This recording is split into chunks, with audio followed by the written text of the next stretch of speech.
everyone, thank you for tuning in. This is your instructor Joy. Thank you all for your nice questions, comments, donations, booking lessons with me, as well as volunteering. I truly appreciate. Today this will be an answer to a subscriber. This violinist is wondering about bowing marks. Bowing marks are the one, a little V sign for the up bow and then a little open square sign facing downwards for a down bows. And this violinist is wondering whether we have to keep those bowing marks, and wondering, wouldn't that matter? I mean, as long as I play the notes. The short answer is yes and no.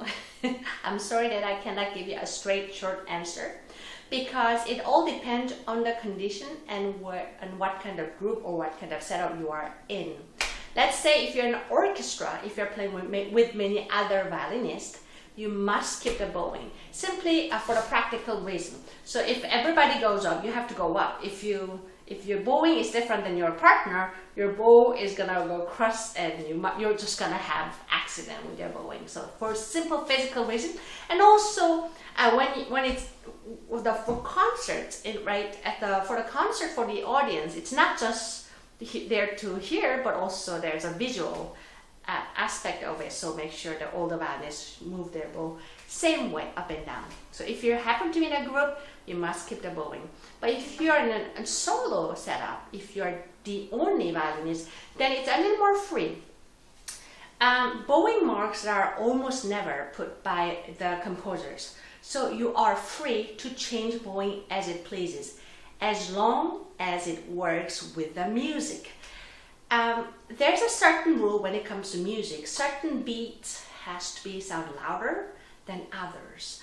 So when we decide certain bowings, we have to keep that in mind. Generally, down bow, because of gravity, tend to make it louder sound easier. Whereas up bow, because it's against the gravity, it makes rather soft sound. Of course, one can train and practice to overcome that unnatural way of controlling it too, of course, and one should always strive for that. But when it comes to bowing, it is also a smart idea to pick the bowing that works easy and natural, yeah? Which means when you play heavy notes or heavy beat, use down bow. When it comes to soft beat or soft sounding notes, use up bows. For example, in waltz, we have 3 beats in a bar, and it is, in music theory, we have to play the first beat strong and second, third softly. So when it comes to Bach minuet, we tend to play, and that's why we do that. So we want to make second and third beat even softer, so we divide it with the 2 ups to make that difference even greater between strong and soft beat. Also, it's a good idea to use down bows when it's accented notes, because again, same reason, because of the gravity, it's a little to make it stronger, and accented note is even a stronger bow.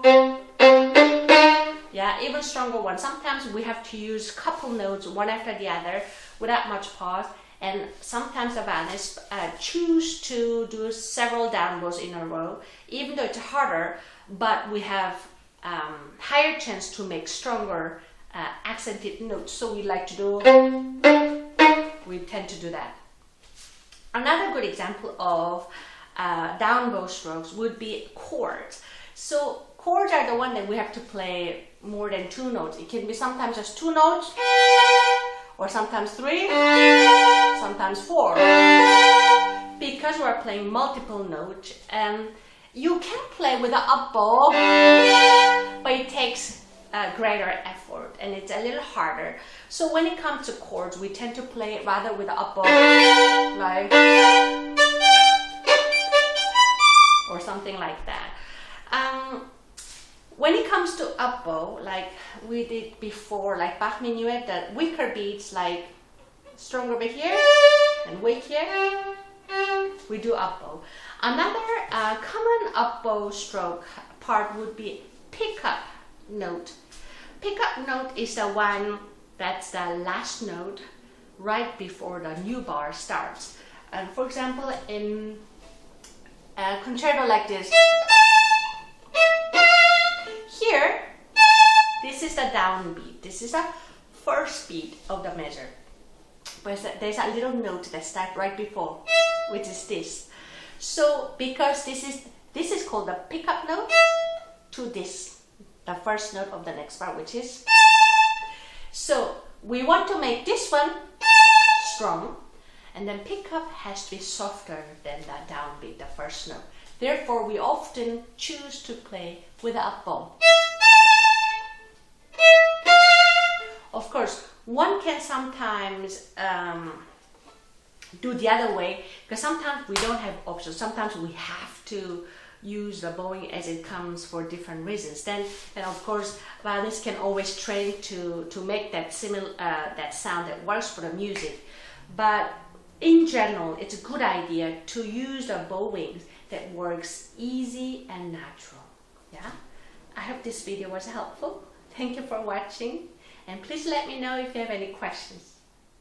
Hope to see you again. Bye bye.